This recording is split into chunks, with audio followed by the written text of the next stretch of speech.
I'm using this post to chronicle the events of this evening, as they have been truly fascinating. Some quick backstory.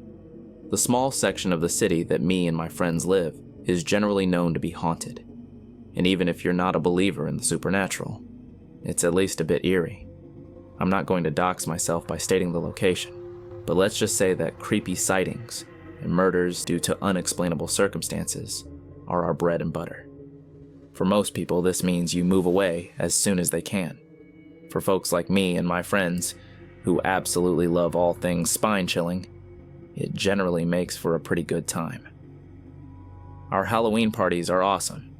Most of our drinking nights have some sort of spooky game interlaced into them, and if you have literally nothing to do on a Friday night with your friends, you can always go on a tour of some of our haunted locales. Graveyards, abandoned buildings, creepy forests, you name it. So, with that background established, let's cut back to tonight. Me and my closest 3 pals decided to try our hand at using a Ouija board. Were we going to be normal and try the Ouija board in one of our family attics? Nah, too basic. We instead decided to trek up together to, what I shit you not, is an abandoned treehouse left in an elevated section of our city, surrounded by forests. What could go wrong, right? We climbed up to the treehouse, set down a spooky-themed rug, lit some candles, and brought out the Ouija board. Despite my pretty extensive resume of dealing with all things creepy, I'd never actually tried a Ouija board before, so I was really excited to see what would happen. We went into this excited to break every rule in the book.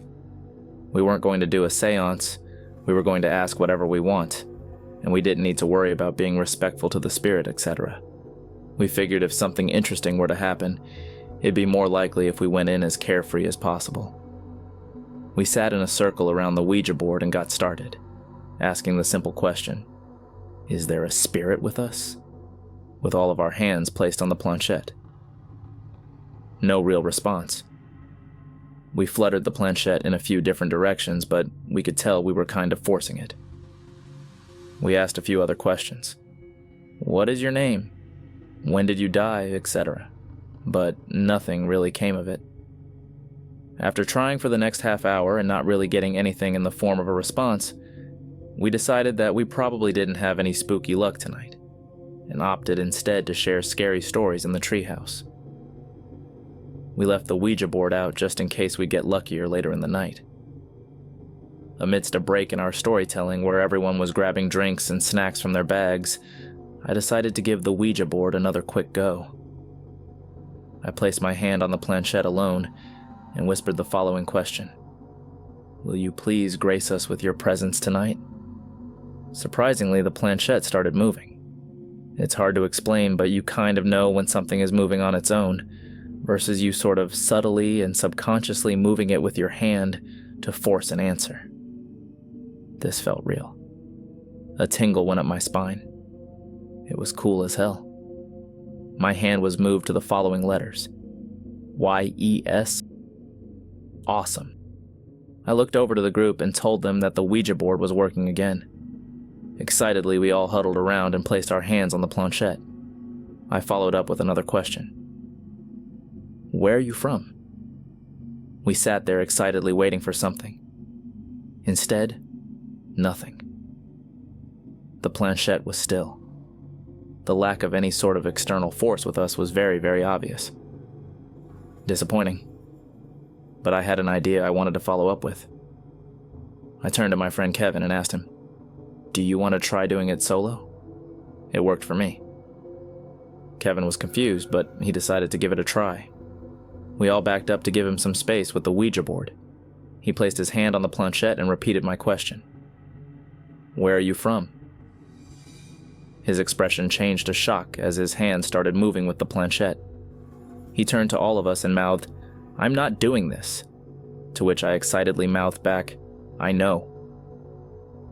I pulled out a notepad and recorded the answer as the planchette went from letter to letter. I recorded the following. N-O-T-I-M-P-O-R-T-A-N-T.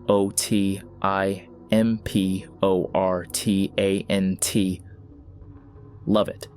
A spirit with some sass. I asked Kev to back up for a sec as I approached the Ouija board, prepped for one final solo question. I asked, "Why are you only responding when it's one of us using the board?" Yet again, the planchette moved effortlessly with my hand. It was faster this time, so I said the letters out loud and had another one of my friends, Eleonora, transcribe onto my notepad. The answer was Oneatatime. Fair enough. I thanked the spirit, my hand still on the planchette. "I appreciate your answers, friend." To my surprise, and a strange synergy between me and the spirit, I felt compelled to move the planchette again.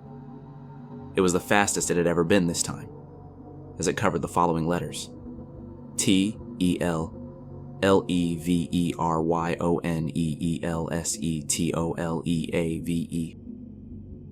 My friends looked at me skeptically as I said the letters at a time. "Are you sure you didn't just force that on purpose?" asked Eleonora. I assured her I definitely didn't. That was definitely from the spirit. At this point, this had been the most clearly supernatural phenomena I'd ever experienced in my life, and I was excited to keep it going. My friends, usually unflinching and made of ice, were a little bit thrown. Eleonora and Martin looked ever so slightly spooked, but Kev was willing to go with it. "Might as well see where this goes," Kev said, as he started climbing down from the treehouse. With a slight bit of hesitation, Eleonora and Martin followed suit. Sweet. An actually creepy night. I embraced the quiet amidst the lighting of the candles and the power of the Ouija board. I geared up for my next question. I wasn't going to hold back. "Spirit, how will I die?" I took in a deep breath, waiting for some movement. Slowly. DEPENDS. Interesting answer, if not a bit underwhelming. I geared up for my follow-up. "Oh, come on, Spirit. What about something a bit more specific?" My hand moved with the planchette to the following letters. I tried hard to focus and connect the letters since I didn't have anyone to transcribe with me. WHATISYOURNAME. Weird. Completely dodged my question and asked me my name. Okay, all-knowing spirit. I assumed you'd already know that. I decided to try tricking it. "My name is Bell." Movement from the planchette on the Ouija board. It took me to the letters. DONOTLIE. Well played, spirit. I gave the spirit my actual name, Jennifer, and continued to see the follow-up response. WHATISYOURFAVORITEFOOD. Honoring the spirit's rules, I opted to tell the truth instead of following up with another lie. Your girl loves donair, and this spirit deserves to know that. The Ouija board's response. CORRECT. Before I could take in the affirmation from the spirit, who was asking who questions here, spirit, it followed up with yet another question. WHATISYOURBIGGESTFEARDONOTLIE. This question took me aback a bit. I wasn't really afraid of anything. Or so I thought. So I struggled with it. It took me a few moments. I really thought of it. I kind of cringed at the answer, but it was my truth. Something horrible happening to my little brother. No movement from the Ouija board. Seconds turned into minutes as I kept my hand awkwardly placed on the planchette. Then, finally, THANKYOUSENDELEONORA. I obliged. I thanked the spirit for its time and decided to climb down from the treehouse where my friends were waiting. I passed on the spirit's message and told Eleonora that it was her turn. Martin, Kev and I spent what must have been 15 minutes standing outside the treehouse while Eleonora was up there. We pulled drinks out of our bags and were discussing my experience with the Ouija board so far. Both were incredibly surprised when I told them that the spirit was asking me questions. What kinds of questions? Generic stuff, like my name, favorite food, etc., I answered. Weird. Both Kev and Martin seemed a bit thrown off by it, but I was excited. We looked up at the treehouse as we heard the sounds of someone climbing down. Eleonora had finished her session. She looked traumatized. "How was it?" I asked her. "Weird. All it did was ask me questions." "Questions like?" Kevin asked her. "My name, my favorite hobby, my biggest fear. That one took me a while to answer." Kev turned to me. "That is a little bit eerie," he said. I agreed. Didn't look like Eleonora was loving it either. But still, a spirit asking us questions? This had been one of the coolest, if not the coolest, paranormal experiences I'd ever experienced in my life. Eleonora turned to Martin. "It said that you were up next." Martin's session seemed longer than the others. We stood outside, drinking, talking about the happening so far, and pulling out the occasional snack. "That was a little bit traumatizing," said Eleonora. Kevin pointed to her, and then up to the treehouse. "Agreed. This is kind of messed up," he said. "Yeah, but that's the point," I responded. "We seek out spooky happenings all the time, and we never get lucky. This is an actual legit supernatural experience. I feel like we have to take advantage of it." "Even if it's asking us personal stuff? What does it want this info for?" followed up Eleonora. I shrugged. While the biggest fear question was pretty weird, I didn't feel too worried that a spirit knew my favorite food was or what my name was. Our conversation was interrupted by the sound of someone climbing down from the treehouse. Martin had finished up his session. It felt like it had been 30 minutes, which topped the rest of our sessions. We bombarded Martin with questions as he reached the ground. He looked more shell-shocked than Eleonora did. "That was pretty fucked up," he started. "What did it ask you?" I asked enthusiastically. "My biggest fear," Martin responded. It's weird, but it felt like it didn't like my answer to that one. It almost seemed annoyed. "Huh. So was it just silent for a while after that?" I asked. "No. It asked me way more things after that. What the happiest moment of my life was, who I was the most jealous of, what my biggest life dream was, all that stuff. It was a lot of questions. Then, finally, it just wrapped up with thank you. And that was that." Martin turned to Kevin. "You're up next." Kevin turned to all of us. "Here goes nothing." He sighed and started climbing up to the treehouse. We watched him make his way to the top. For the first time in the evening, I had a knot in my stomach. Only 5 minutes had passed since Kevin first went up, but he was already climbing down.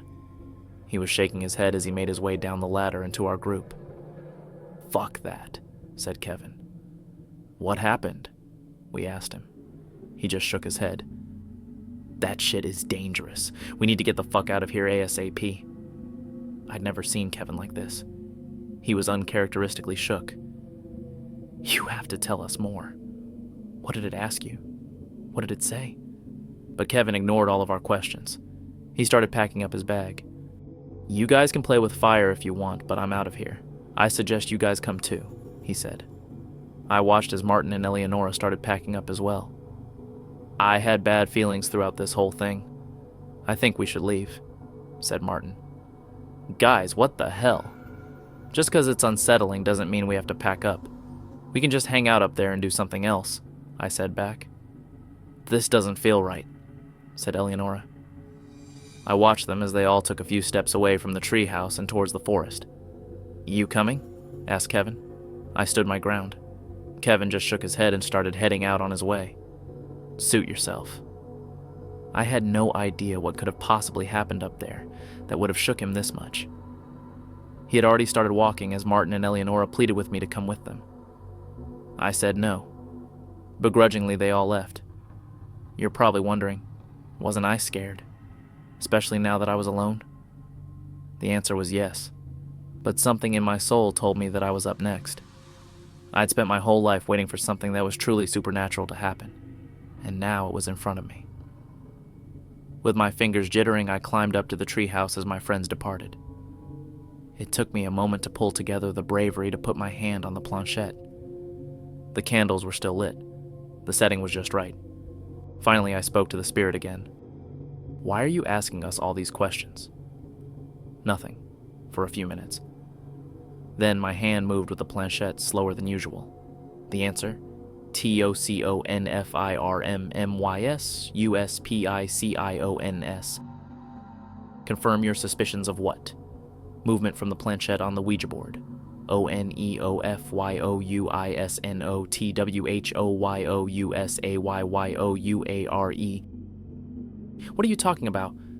I heard blood-curdling shrieks coming from the forest outside the treehouse, like nothing I'd ever heard before. What the fuck? The planchette was moving on its own now. I watched it go from letter to letter. THATSNOTKEVINHEISCOMINGBACKFORYOURUN. And so I did. The small section of the city I live in is generally known to be haunted. I think I know why. It's time for me to leave. Well, my friends, we've reached the end of tonight's chilling tale. I hope you've enjoyed our descent into darkness and that you'll carry a piece of the terrible times with you. As you drift into uneasy dreams, don't forget to like this video, share it with others who crave a good scare, and subscribe to more haunting horrors. Hit the bell notification for another frightful update, and see you in the next video.